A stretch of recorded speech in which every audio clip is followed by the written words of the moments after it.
In my last video, I saw a lot of comments saying that the strike is over, and they're actually correct. The strike is over. NANNM and the federal government have finally come to an agreement, and they've actually given us some of our demands. I'm going to be explaining what that means to us nurses. The first being gazetting the nurses scheme of service. Now, this scheme of service has been sitting idle since 2016. But finally, the government has promised that it's going to be released in 28 days. That's 4 weeks. So in 4 weeks, we are expected to have a clear nurses scheme of service. Second demand, which is based on our allowances and salaries, it has actually been reviewed, and I'm going to read it for you right now. So the first is there's a shift duty allowance, which is 30% consolidated. And when we say consolidated, it means they are adding to it. Do you understand? 30% increase.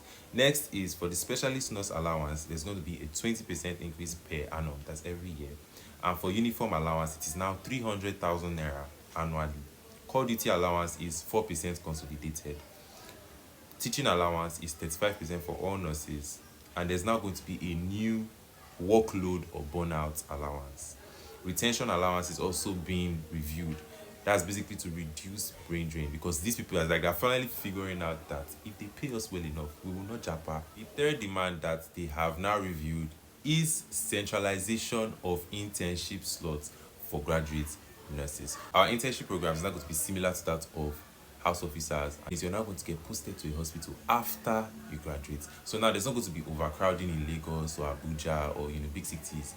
You're going to spread us out everywhere. So it has its positive side, it has its negative side, but basically you're not going to have to pay for internship anymore. You're not going to have to stress too much. NFCN is currently working on that, and I can't wait for it to finally be put in place. Another demand that's currently being granted is the fact that we asked that NANNM be involved in federal government hospital boards, and they're currently bringing this to life. So finally, nurses are going to be involved in decisions that concern the nurses, because I don't know how it's supposed to work any other way.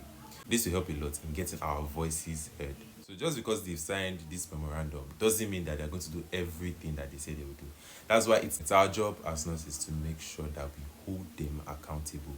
Every single thing that they've signed, they must do it. Now, the first one we're watching closely is the 28 days that they said it would take to gazette our scheme of service. So August 28th, keep your eyes out. If that gazette no drop, voila, good day. Thanks for watching. It's been Ezichi. Please make sure you like, you share, and you follow for more. Thank you very much.